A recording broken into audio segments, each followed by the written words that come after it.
Chapter 1, Part 2, Life Among the Indians.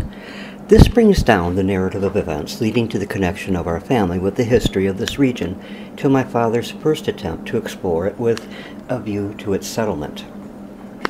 This was in 1795, when the day appointed for the rendezvous at Massey Station arrived. There were assembled, including those from my father's congregation and from Pennsylvania, about 6 individuals, all burning with ardent desire to see with their own eyes the country of whose fertility they had heard so much about, and which seemed to them the land of promise. The party felt more secure from the attack of the Indians because General Wayne was at that time in treaty with them at Greenville, and therefore they pushed boldly forward into the interior.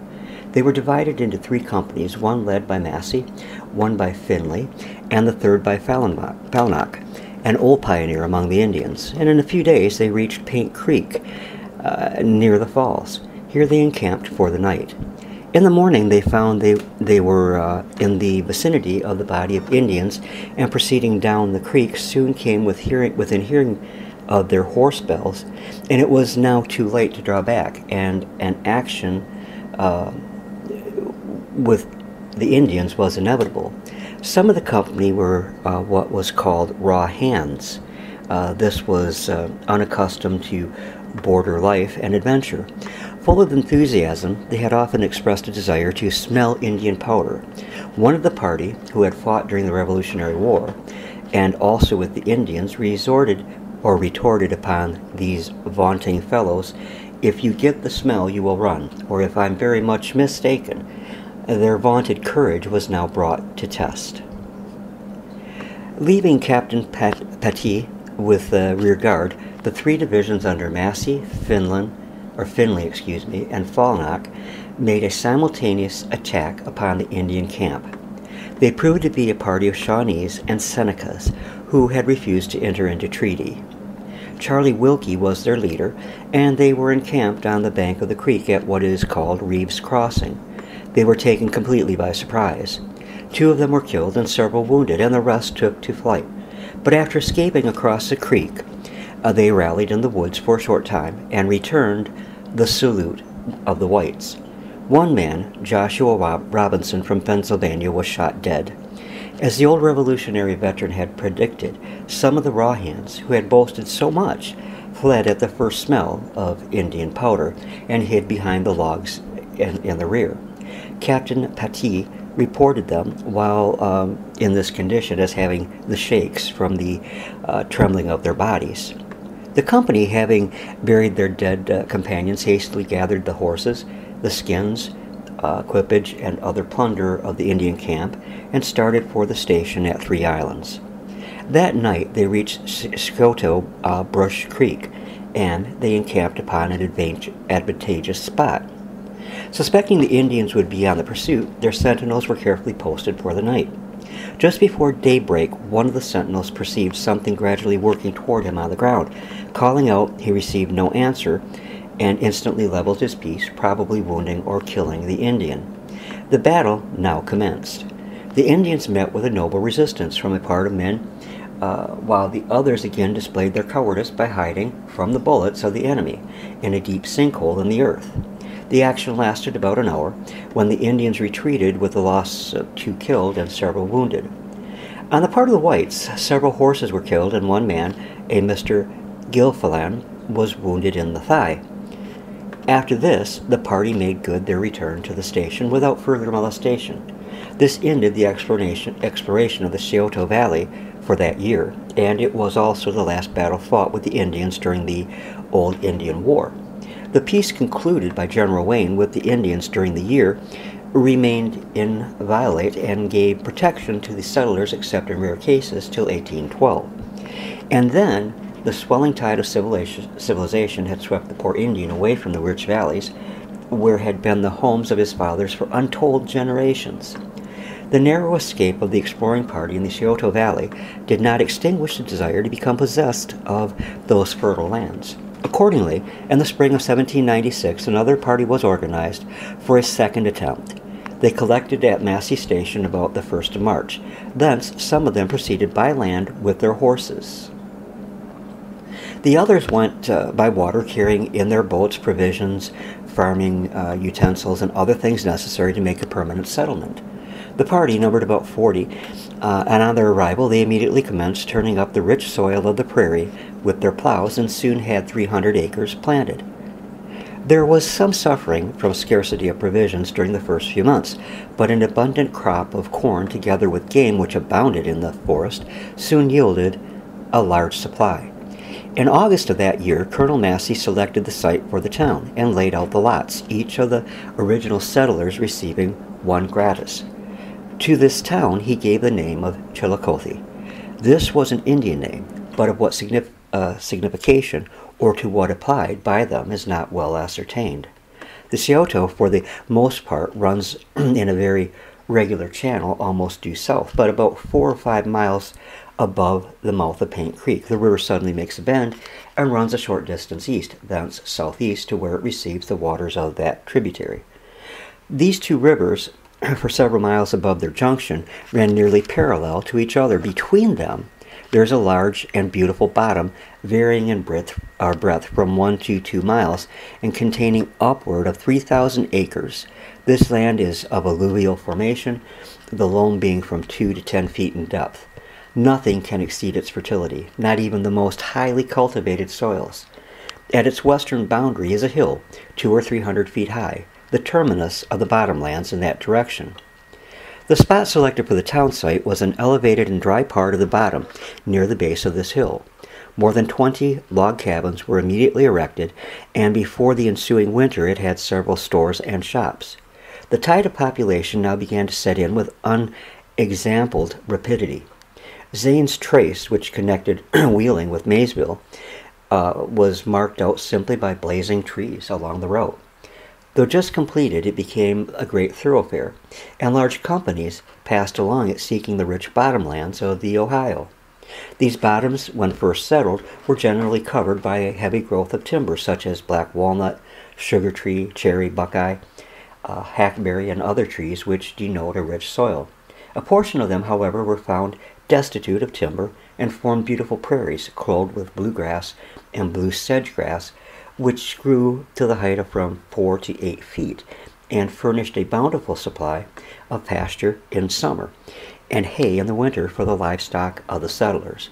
The outer edge of these prairies was beautifully fringed around with the plum tree, the red and black haw, the mulberry and crabapple. And in the month of May, when these nurseries of nature's God were in full bloom, the sight was completely gratified, while the fragrant and delicious perfume which filled the surrounding atmosphere was sufficient to fill the soil with ecstasies of pleasure. Some of these lands have borne 60 successive crops of corn, while the only dressing ever bestowed upon them is that they provided by nature and the rich sediment deposited upon them in their annual overflow. In the fall of the year, I returned to Kentucky and took charge of the colored people formerly belonging to my father, but who had been freed by him to conduct them to the new settlement. After a tedious journey of 16 days across the country, I reached the banks of the Scioto 1 mile below the town. Here we built log cabins and spent the winter. I fed them on pounded meal, hominy, and wild game, and by spring their sleek, glossy look attested to the excellency of their keeping. Then my father's family moved out, and we commenced again in this new world. The Indian wars, which had harassed the new settlements, first in Pennsylvania and Virginia, and then in Kentucky and Ohio, for a period of 40 years, had now been brought to an end. So thoroughly humbled were the Indian tribes that little was now to be apprehended from them. Indeed, they now mingled among the whites in the most friendly manner, and for years continued entirely peaceful, except when inflamed by ardent spirits, the bane of the poor Indian, or excited to revenge by some wrong inflicted upon them. A case of this kind occurred during the summer of 1798. A Wyandot Indian came one evening into town, somewhat intoxicated, and behaved with great rudeness. He was reprimanded by Mr. Thomas Thompson, who was a very athletic man. The Indian drew his knife, and concealing the blade of it in his arm sleeve, waited his opportunity to attack Thompson. A person who observed him advised him to leave for the camp, for if Thompson should find out that he had drawn his knife, he would kill him. The Indian mounted his horse, but refused to leave the place. Some Someone informed Thompson of his danger, and he immediately seized a handspike and, striking the Indian on the head, felled him to the earth. That night the Indian died of his wounds and was carried to the Indian encampment. As soon as the Indians learned the cause of his death, they immediately demanded Thompson that they might punish him according to their law, which was life for life, and informed the town that if he was not given up, they would fall on the place and murder in revenge men, women, and children, which they could easily have done, as they were much more numerous than the whites. Some of the inhabitants were for complying, but the majority were opposed to it, and after some considerable consultation, it was agreed to try another method, which was to buy the life of the murderer by making presents to the relations of the murdered man and promising to punish the murderer according to our law. This plan succeeded, and Thompson was placed under guard of 4 men, here being no jail there at that time. After some 2 months, he was permitted to make his escape, and one of the guards went with him. The half-brother of the deceased, determining to avenge the death of his brother, took with him another Indian, and waylaying Zane's trace, they found 2 young men traveling alone, whom they killed and robbed of their horses and effects, and thus 2 innocent men paid the debt of a murderer who, under the influence of whiskey, committed the crime. Such were some of the evils and dangers brought on the community by strong drink. The community were at length aroused to take efficient measures for the suppression of the evils brought upon them by the whiskey traders. The Indians flocked in from all parts to trade their furs and procure whiskey. It was the custom of the traders to give and sell whiskey to the Indians, and the consequence was that many of them became intoxicated, and as a drunken Indian is a dangerous creature, the peace of society was disturbed, and women and children were in constant state of alarm day and night. After mature deliberation and free discussion, it was enacted that all traders who sold spirits to the Indians, or in any way furnished them with intoxicating liquors, should be required to keep all the Indians made drunk by them in their own storehouse till they were sober, on penalty for the first offense of being reprimanded by 2 persons appointed for that purpose, and on the second offense their kegs or barrels of whiskey or strong drink were to be taken into the street and tomahawked till all their contents were poured out. This law was set at naught by one of the traders, a Mr. M., but it was prominently executed to the letter the next day after the sentence. This vigorous maintenance of the law on the part of the citizens made the traders more cautious and gave more safety and comfort to the inhabitants. The holding of courts and the administration of justice in the new settlement was generally after a very primitive model. A single instance may serve for an illustration. In 1797, 3 justices were appointed by the governor of the territory for the settlement of Chillicothe. One of them, Samuel Smith, appears to have done most of the business. His prompt and decisive manner of doing business rendered him very popular. His docket could be understood only by himself. Scarcely was a warrant issued by him, as he preferred always to send his constable to the accused to bring him forward to have prompt justice executed. No law book was of any authority with him. He always justified his own proceedings by saying that all laws were intended for the purpose of enforcing justice, and that he himself knew what was right and what was wrong, as well as those who made the laws, and that therefore he stood in need of no laws to govern his actions. In civil and criminal cases, he was always prompt in his decisions, and sometimes amusing in his model of executing justice, as will be seen from the following case, which was brought under his cognizance. A man by the name of Adam Murdy cultivated some ground in the station prairie below Chillicothe. One night, someone stole, during his absence, his horse collar. Murdy next morning examined the collar of the plowman, then at work, and discovered his collar in the possession of one of the men, and claimed it of him. The man used toward him abusive language and threatened to whip Murdy for charging him with the theft. Murdy went immediately to Squire Smith and stated his case. The squire listened till the story was told, and then dispatched his constable with strict orders to bring the thief and collar forthwith before him.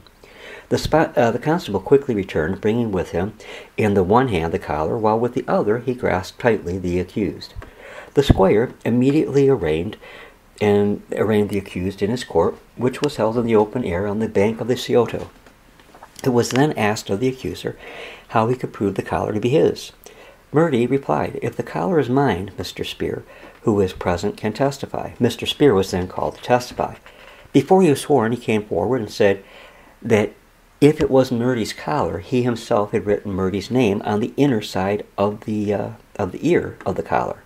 And the squire turned up the ear of the collar and found accordingly Murdy's name written there. No better proof could be given, said the squire, and ordered the accused to be immediately tied up to the Buckeye to receive 5 lashes well laid, which was accordingly done. Thus ended the case to the satisfaction of all except the culprit. The trial did not occupy 5 minutes of time. Such was the squire's summary manner of dispensing justice. Squire Smith was an honest and impartial man, with a vigorous and discriminating mind, always disposed to do justice in his own way.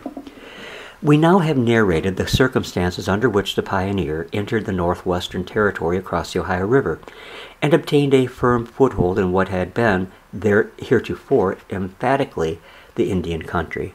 The tide of population now began to roll in with unexampled force, and settlements were made along the Ohio and up the rich valleys of the many and notable tributaries. Civilization had driven down its stakes in the very home of the Indian, and a new era was opening up in this region.